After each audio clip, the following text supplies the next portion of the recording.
My name is Nursofia Nadhira binti Ismail. My matrix number is UDB210104 and I'm from section 4. My question is, do the social platform like Facebook, Instagram or Twitter represent a great mode of communication to share our ideas and views? In my opinion is yes. Social platforms like Facebook, Instagram, Twitter and also TikTok has represent a great means of communication for us to share our idea and view.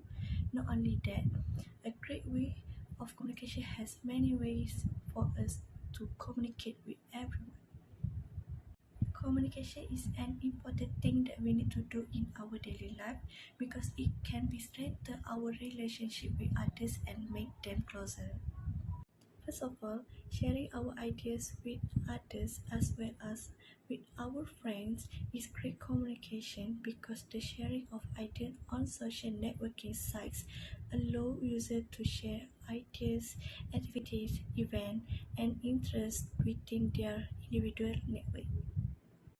Web-based social networking services make it impossible to share interests and activities across political, economic, and geographic borders.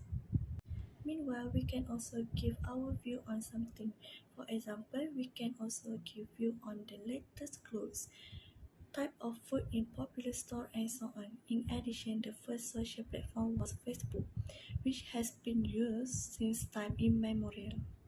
As we know, Facebook is a place to sell something items such as scarf, clothes, food, and others. Not only that, Facebook is also a place to share your experience with something. In addition, these social platforms like Facebook are also a great of communication. For example, if a seller wants an opinion on their sale, they can message their friends or others to get view on their sales. Subsequently, there are other social platforms that are a great way of communication for us to give or share ideas and view, like Instagram. This platform is easier than Facebook, Twitter, or TikTok because Instagram can increase the context in the story to get view on something, or we can also reply to the story and give our idea or view on the story. For example, on Instagram, we can put the question, correct or not, in our story. That way, we or others can give idea or view against something one wants to know. In addition, this Instagram social platform also make it easy for students to ask for their teacher help or ask something specific to their teacher. This is easy to use because in this way they can communicate with their teacher and friends. Finally, there is also a way communicating that is easier. We can also make it live to get view from Malaysia. Next, another social platform is Twitter. On Twitter, we can share our idea or view on something, such as we can make it a video of our view on the cafe in KL, in restaurant or hotel and communication in Malaysia. Not only that, we can also share our idea about the latest clothing trends that are sweeping everyone and all countries. The last social platform is TikTok. This social platform is also known as Twitter. The only difference is that on TikTok, editing is easier than on Twitter. On this social platform, we can also give our view on viral things, and others can also give their view on the matter. In conclusion, in this modern age, there are many ways to communicate, and we can also share our ideas or view on something with others, friends, or even with our own family. In this world, nothing can stop us from communicating with fellow human beings. So we need to use this social platform properly so that the next generation will use them carefully. That's all from me. Thank you. Hello and Assalamualaikum. My name is Nursyafiqah binti Suhazi and my matrix number is UDB 210250 and I'm from UDB 21 section 4. In my opinion, yes, the film generally affects the way young people think and act in real life because the movies aim to capture our emotions in order to appreciate them. It must look realistic so that it gets the audience reaction to the character.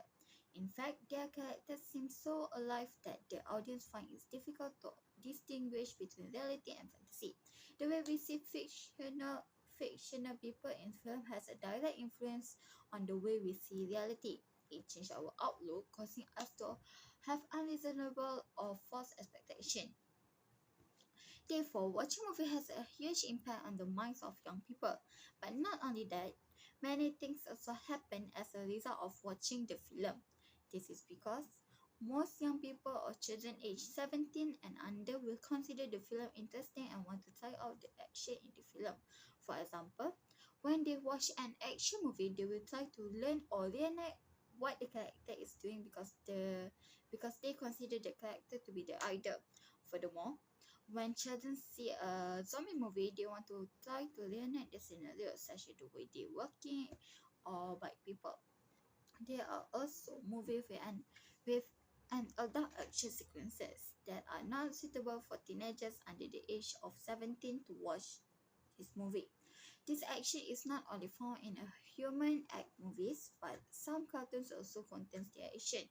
Not only that, but the acting of words also affects the life of reality. As in the movie, rude words have been spoken by the character, and the young people or children will repeat the words spoken by the character to their fans. A person may pronounce the word without knowing the true meaning of the word so as to offend someone. Not only that, they may also be disputes or quarrels which can endanger one's own safety. One example is my 12 years old cousin. He tried to do stunts done in the film on his own brother after watching an action movie. As for the film itself, they can be negative things that happen just because of the influence of the film being watched, such as suicide, bullying, and so on. But movies can also have a positive impact on young people. It's like those who try to elevate a woman dignity after seeing a woman-related film who need to be taken off. In addition, there are also movies related to the struggle that can increase the spirit of love for the country. There are also movies that tells about friendship, family, and many more. According to my findings from Google, many agree with this topic. This is because they agree that movies have a huge influence on the thinking of young people. In conclusion, parents and the surrounding community should focus more on this issue. They should also constantly monitor what their children are watching so that they do not watch things they should not. One method of monitoring is to place a password on movies rated 18 and above. This is because it has the potential to have a negative impact on their life and can also ruin one's future. That's all for me. Thank you and sorry for any reading error. Hi, my name is Sherrynisha Lymin, Anak Japit, and my matrix number is UDB 210258, and I'm from UDB 21 section 4. So, evolution is a slow change over a long period of time. Evolution has other meanings and definitions, whether in social or scientific fields. The best known is the concept of evolution proposed by Charles Darwin. This refers to the change in the genetic composition of a population from generation to generations. In the realm of society, evolution is a slow change in society. Evolution can occur as a society seeks to adapt to the new needs, circumstances, and conditions that accompany its growth. So, therefore, evolutionary changes occur naturally and unplanned. So, history prove that industrial and technological development can change in society. So technology developments, especially internet development, was a challenge. Traditional educational concepts and theories, especially educational concept and method, Educational and Learning Hans 2004, Reasoning and Worth 1996. So, synchronized and synchronous communication is a framework conditions. One of the methods of lifelong learning is the distance learning, PJJ. Just through the concept of electronic networks and electronic learning or e-learning.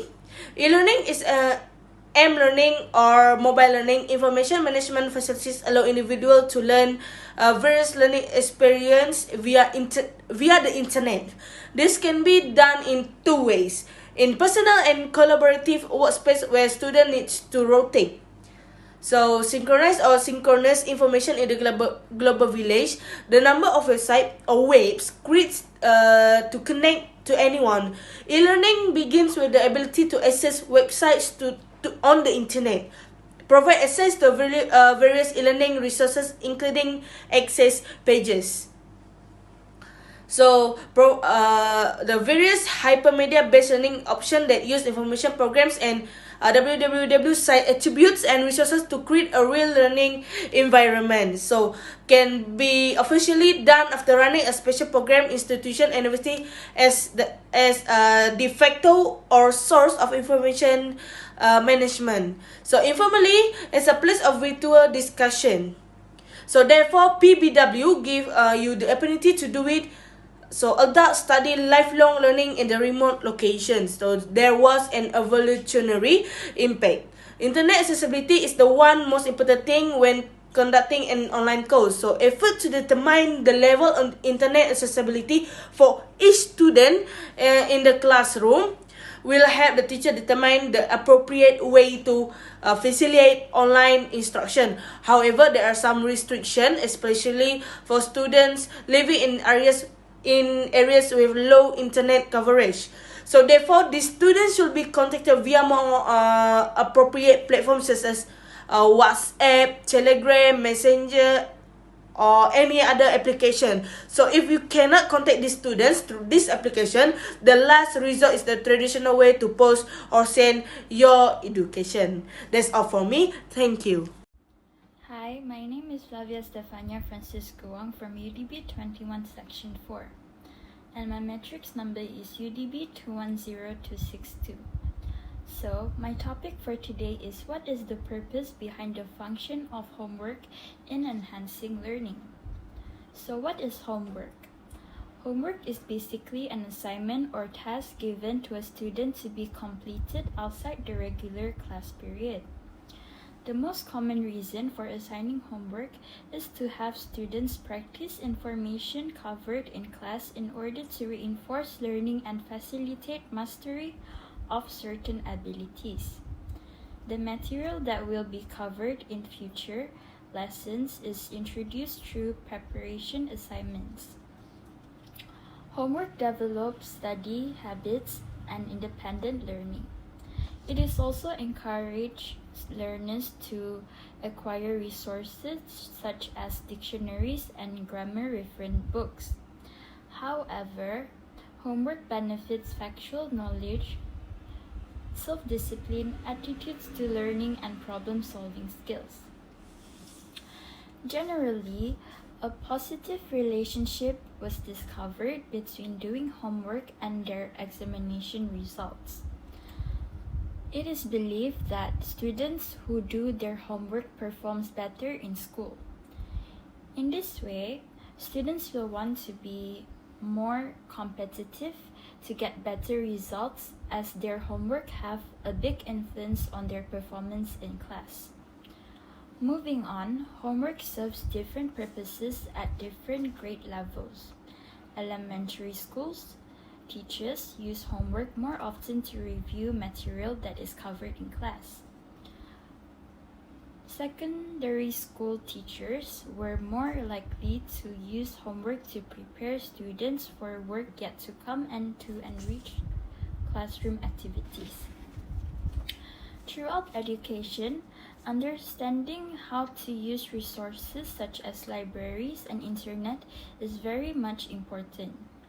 Homework teaches students to actively search for information by using the resources to complete tasks and this is a skill that will be fundamental throughout their lives. From this, we can conclude that homework does indeed serve a purpose, as studies provide a link between homework and higher secondary school attainment. Homework encourages them to be more independent learners. The setting and completion of homework also has benefits outside of academic attainment, with parent-child relationship and homeschool involvement both improving in school as a result of successful homework practice. However, it must be taken into consideration that in order to experience the benefits of homework, the work being set should have a clear goal as well as being worthwhile and purposeful to encourage students to complete it. That's all from me today. Hello everyone, my name is Gabriella, Elisha, Renny, I'm from UDB Section 4 and my matrix number is UDB 210291. Today, I'll be discussing about the topic based on how strongly is the environment in which a child is nurtured influence the psychological well-being of a child. Based on the topic given, research has found that a child's environment has long-term effects on their development, especially in their first 3 years. Providing a positive environment can lead to behaviors such as self-reliance and adaptability. A hostile atmosphere has been linked to a poor language development, behavior, problems, aggression, anxiety, and depression. This impacts their education and employment outlook as adults in the long term. There are a few types on how the environment influences the child's psychological well-being. Firstly, it is from the family environment. The fact that family environment is one of the essential parts of the child's development. The bond of your children create with you, your spouse, and your siblings can build up the foundation of their personalities. Through the positive family environment, children can develop a sense of secure attachment, leading to a confident explorers ready to venture into the world independently.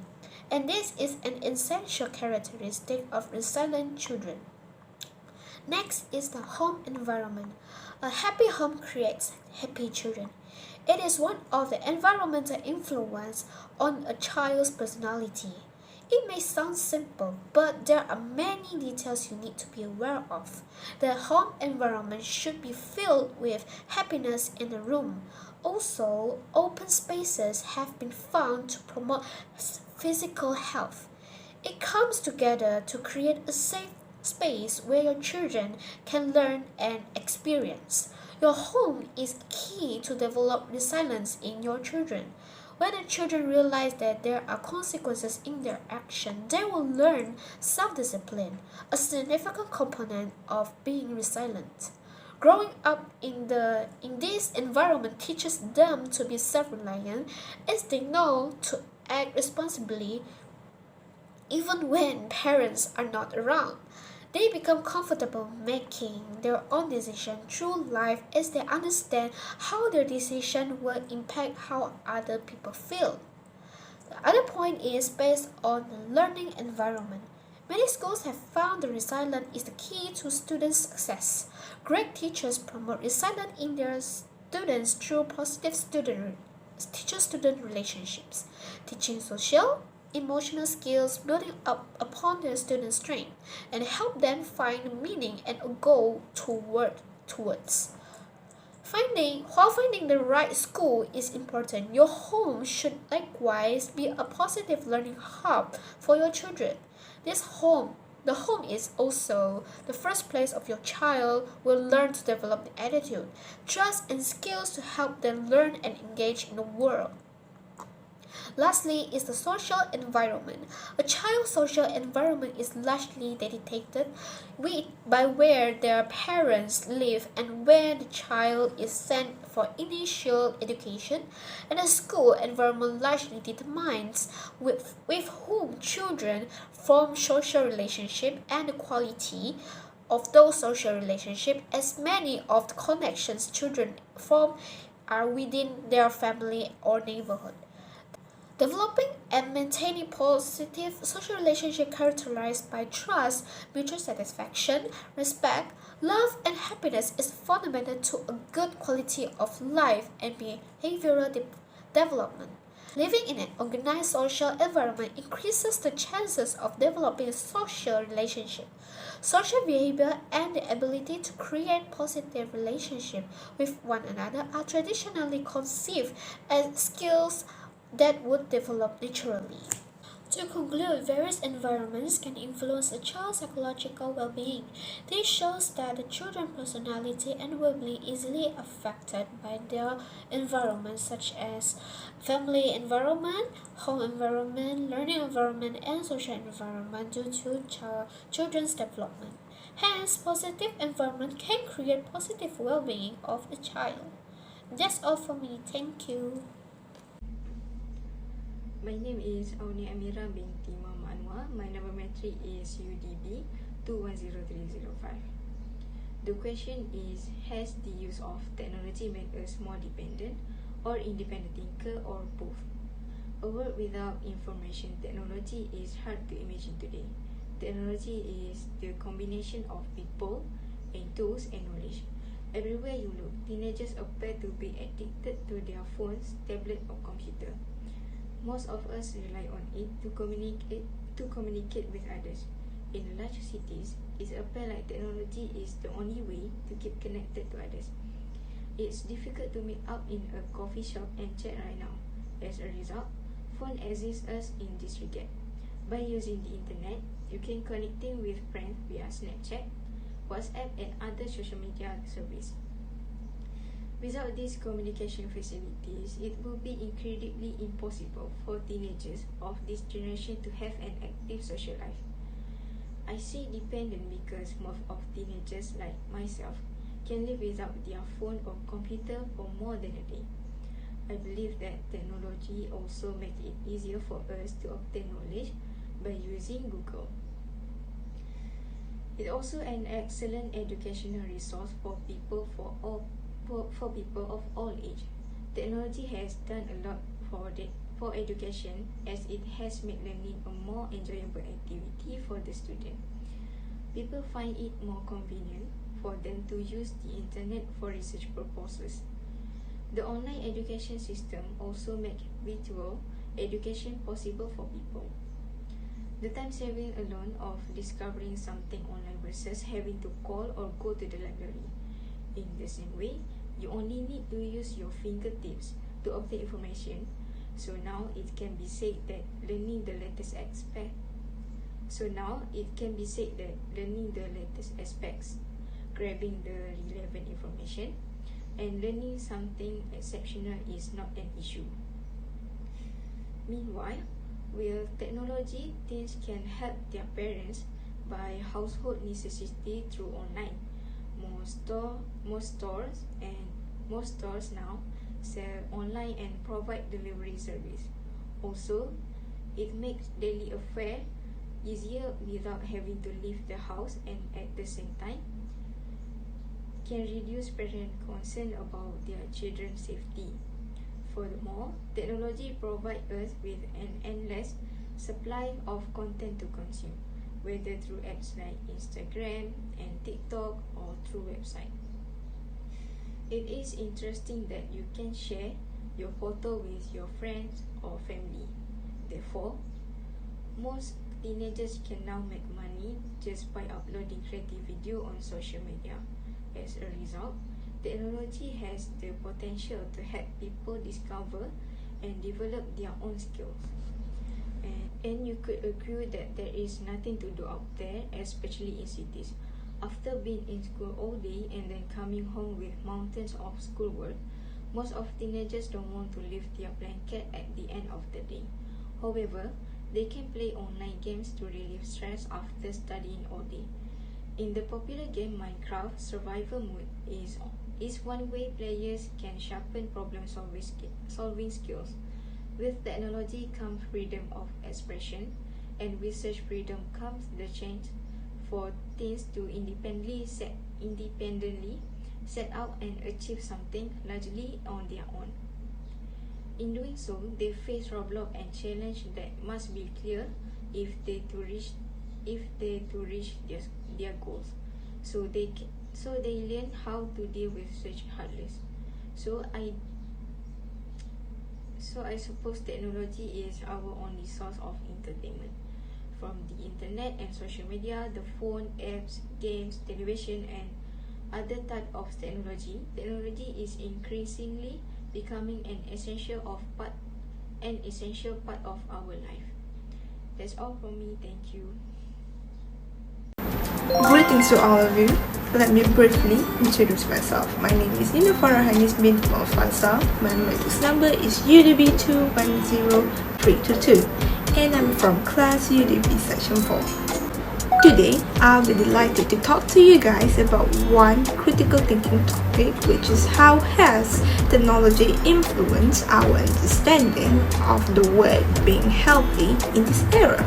Throughout history, technological revolution have changed the labor force, creating new forms and methods of work, making others obsolete, and also leading to wider societal changes. Firstly, digital technologies are being harnessed to support public health response to the COVID-19 worldwide, that including population surveillance, contact tracing, case identification, and fourth is evolution of intervention of the basis mobility, data, and communication to the world.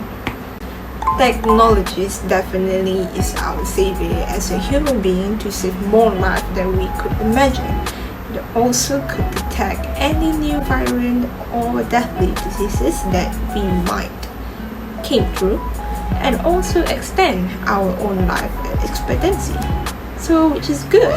In education part, virtual learning environment and distance learning have opened up programs to students who would otherwise be excluded. The rapid responses of leveraged billions of mobile phones, large amount of online datasets, connected devices, and relatively low-cost computing resources, and also the advances in machine learning in natural language processing. The reviews aiming to capture the breadth of the digital innovation to the public health response of COVID-19 worldwide and their limitation of barriers to their implementation of our privacy. So whenever they need information, they need technology to do it. So that's how technology intervene, including legal, ethical, and privacy barriers, as well as organizational and workforce barriers. Furthermore, besides all the information that I already told you, the future of our own public health is more likely to become increasingly digital. We review the need for the alignment of international strategies for the regulation, evaluation, and the use of digital technologies that we need to strengthen the pandemic management. We as a human being that have so many imperfections and flaws in different ways, different perspectives, we couldn't depend on ourselves on certain things that we couldn't control, a situation or a problem that out of our own control. So that when the technology comes in to become the resolution, to become the helper, to solve anything problem that we couldn't do.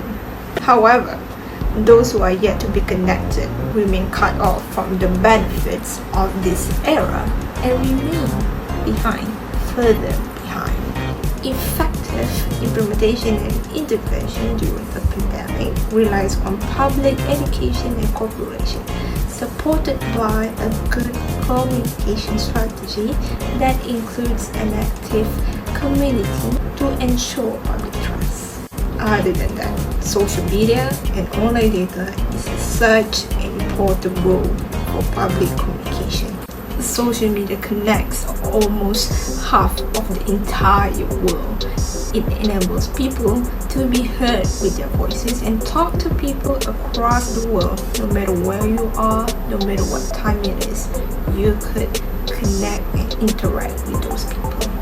However, it also can reinforce prejudice and so on discord by giving a hate speech or misinformation or amplifying echo chambers. Nonetheless, the security and privacy of freely available communication platform remains a concern. In this way, social media algorithms can fuel fragmentation of society around the world, and yet they have the potential to do the opposite. Hi, my name is Cabmerine See. My matrix number is UDB210333. Here I'm going to talk about should free education to be made mandatory in all universities to increase literacy in every citizen. In my point of view, it's absolutely going to be yes. Because free education in all universities will benefit the whole of society, not just the individual student who take advantage of it. So here, why would it be free? Because a lot of smart students who come from poor family may not be able to afford university tuition fee, which is unfair. And I've seen many cases where intelligent students cannot get into university because they are poor, while lazy students can get because their parents are rich enough to afford to pay for the tuition fee. And this is discriminatory against those capable students from lower income families. If university education were free, all students will have the opportunity to attend. Like some students who rely on loan to attend university will get the money they need for tuition only, but not much more. And some things are not even covered, such as housing, books, facility that the loan is not covered. Like what just happened to me, I had to start my part-time job during the weekend to cover the essential. So however, a job will take a student focus away from the study, which can affect their grade. And even if everything is covered, many university students get ahead of the loan payment that will eventually be due. If university were free for everyone, students would not need to worry so much about their debt and the things that are not included in the tuition, meaning I will not have to work during my study. And this will allow students to get better grades, job opportunity, and of course will increase literacy in every citizen. And according to my finding, some students drop out because they did not have the ability to pay for tuition, and getting rid of tuition would eliminate this reason for not graduating. So considering beyond the individual, free education benefits society. With tuition-free education, more students will be able to attend university, meaning they will have a more high-skilled, well-educated workforce. So in the age of automation, where many simple tasks are taken by technology, it is crucial for our society that we have workers with analytical and creativity thinking ability that can be honed in university. So there are some of the examples that I found of countries that provided free education. Like first, in Germany. Germany is one of the most popular study destinations, greatly renowned for its free education. And German universities are also known for their quality of education. And same as in Norway, there are no tuition fees at public university, but students are required to pay for a small amount of fee for registration, but this is acceptable for me. And in Finland, education system is also considered among the best in the entire world. Many universities in the country offer free education as they are financed by the government. And of course, most universities in Sweden are public, and EU and Switzerland students are not charged tuition fee to pursue their bachelor and master degree. This is so good. So in my conclusion, more people will go to university if it was free. And this then to create a more well-educated workforce and a population that has better critical thinking skill, and this will lead to more innovation in all areas of society. So education that is open to all and free will lead to a more educated and productive workforce. At the same time, high number of graduates and researchers will mean high level of innovation and productivity. So this is all for me. Thank you so much. Hi everyone and welcome to my presentations. My name is Afieqa Eiwany Adizam and my matrix number is UDB 210352 and I'm from section 4. For today's presentation, I would like to talk about does culture influence our thinking in making decisions in real life? When you heard the word culture, what are the first things that came straight to your mind when you heard about it? Religions? Traditions? Races? All of it is true. Culture is a knowledge that used to cope by the world and to each other, shared by a specific group of people and passed down generations to generations. For example, like greetings, kind of food that we like, values, what people regard as an important thing in their life, protecting the honor of the family, and so on. Often people from other cultures are surprised by people from other cultures' decision made. Such surprises arise when people are unaware of the factors that people in other cultures consider when evaluating the attractiveness of an actions. This lack of awareness can lead to decisions that undermine the cohesiveness of multicultural coalitions. Even we are not aware of it, culture influences are how we see the world, how we make our daily life decisions, how we approach problems, and how we solve them. People with diverse cultures tend to decide things very differently from others. These cultural variances do not mean that the brains of people from different countries will look different. No, all are about the knowledge. Everything we learn is stored in our brain, and thus the stored knowledge is different for one another. Cross-cultural psychologists are the scientists who study how people around the world are similar or different, also in terms of their thinking. Firstly is perceptions. It refers to the human senses on how people see, hear, taste, or smell of the parts of the outside world. Even the basic brain processes such as the way people see the line in the monoline figure are influenced by nature. I presented to you guys. This is the figure 1. This is the monoline illusion. It is used to test visual illusions from people of what they actually see in this particular picture. Tell me what you see. Usually, people from Western societies who live in the building or corners would say that the upper horizontal line are much shorter than the lower horizontal line due to its inward pointing arrowheads, compared to people who live in a round tent or huts or rainforests will see the opposite things. However, these two horizontal lines have the equal length actually. Not only perception is influenced by nature, but also more complex thought processes such as problem solving and making dynamic decisions. Dynamic decisions are those that are made over time in a changing environment. For example, when you decided to choose what professions that you want to be in your life later. It will change depending on who you talk to, what you read about certain jobs, what's your parents' job, and what's your ambitions of your friends want to become. It will change. For problem solving, it's closely related to how we think and how our brain and mind works to solve a particular task or unusual problem. This is because our mindset and our behaviors and attitudes are formed out from our culture where we are come from. The researchers has tested and confirmed a model stating that the values that we are taught by the cultures are indeed influence our problem solving and decision making styles.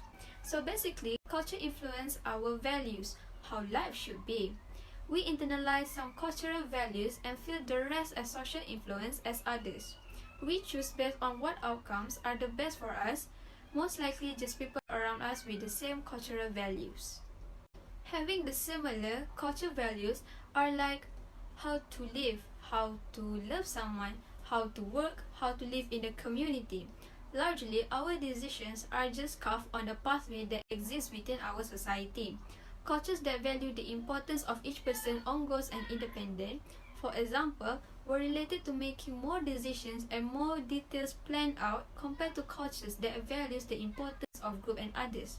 When we make decisions, culture has a say in the outcomes we perceive as a good outcomes and choosing our path accordingly. That is all for my presentations. Thank you so much for listening to me, and I hope your day goes very well today. Assalamualaikum. My name is Nurul Ain Tasnim binti Che Awang. My mentor number is UDB 21062. I am from UDB section 4. Today I will be presenting about how to prevent suicide. So suicide is the act of intentionally taking your own life. Suicidal feelings can mean having abstract thoughts about ending your life or feeling that people would be better off without you. Or it can mean thinking about methods of suicide or making clear plans to take your own life. So the first point is, don't discount your feelings. Where you may think that their problems aren't serious enough to warrant suicidal thoughts or behaviors, what really matters is how serious they perceive them to be.